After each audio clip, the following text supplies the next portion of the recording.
बिस्मिल्लाहिर्रहमानिर्रहीम। अस्सलाम वालेकुम। जल्दी से जाइए कमेंट बॉक्स में मेरे सलाम का जवाब दीजिए और फटाफट से मेरे चैनल कुकिंग विद फाहरा सज्जाद को ज़रूर सब्सक्राइब कर लें। आज आपके लिए बहुत ही ज़बरदस्त और आसान रोल की रेसिपी लेकर आई हूँ, जो कि है पोटैटो ब्रेड रोल रेसिपी। और जी इसके लिए हमें आलू चाहिए होंगे। आधा किलो आलू लिए, प्रेशर कुकर में पानी डालकर 10 मिनट के लिए मैंने इनको बॉयल किया और ठंडा करके मैंने इनको मैश कर लिया। मैश करने के बाद अब हम इसमें कुछ मसाले डालेंगे, जिसमें कि मैंने एक दरमियाने साइज़ का बारीक कटा हुआ प्याज लिया है, 3 बारीक कटी हरी मिर्चें हैं और थोड़ा सा हरा धनिया बारीक काट कर हम इसमें शामिल कर देंगे। इसके बाद जाएंगे मसाले।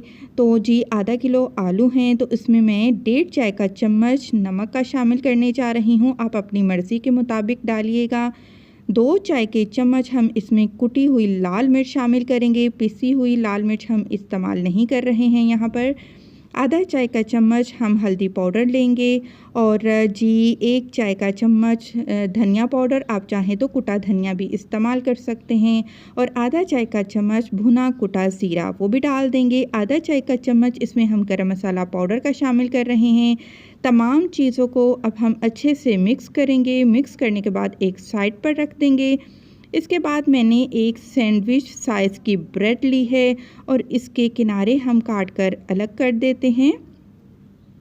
और जितने भी आपने रोल बनाने हैं उस लिहाज से आप अपने ब्रेड ले लीजिए, किनारे काट कर रख लीजिए। और अब हम रोलर के ज़रिए से इस ब्रेड को चिपटा कर लेंगे और साइड पर रखेंगे।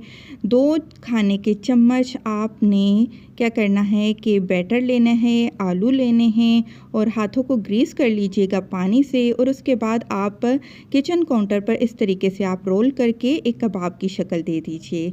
इसके बाद हम ब्रेड के स्लाइस दोबारा लेंगे और उसके बाद सिंपल मैंने यहाँ पर केचप इस्तेमाल किया है। आप चाहें तो मायोनीज़ या फिर चिली गार्लिक सॉस या फिर ग्रीन चटनी भी दही वाली आप लगा सकते हैं। तो अब हम आलू को बड़े आराम से एहतियात से, ज़्यादा ज़ोर नहीं लगाइएगा, ब्रेड टूट जाएगा वरना।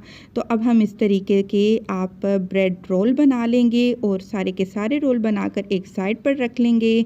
और जब आपने इनको सर्व करना हो उससे थोड़ी देर पहले आप फ्राई पैन लेंगे और उसमें हल्का सा तेल या घी लगाकर सिर्फ फ्राई पैन को आपने ग्रीस करना है और बिल्कुल दरमियानी आंच पर आपने इनको सेकना है। चारों तरफ से आपने आराम आराम से सेक लेना है और अच्छा सा इनका कलर आने तक आपने चारों तरफ से इनको गोल्डन कर लेना है इस तरीके से। और देखिएगा कि ये बिल्कुल भी जो हमने केचप लगाया है इसकी वजह से ये बाइंड हो जाएंगे, ये खुलेंगे नहीं आपके रोल बिल्कुल भी।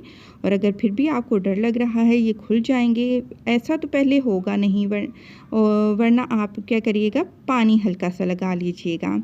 तो जी बड़े ज़बरदस्त लग रहे हैं हमारे ये रोल, पोटैटो रोल, जो कि बहुत ही मज़े के बने हैं। और साथ में मैं कुछ भी सर्व नहीं कर रही, ना केचप ना और कुछ चटनी वगैरह, क्योंकि ऑलरेडी मैंने इसमें केचप लगाया हुआ है। ये बहुत ही डिलीशियस बनते हैं, ज़रूर ट्राई करिएगा और फीडबैक लाजमी दीजिएगा। खुश रहें, दुआ में याद रखें। अल्लाह हाफिज़।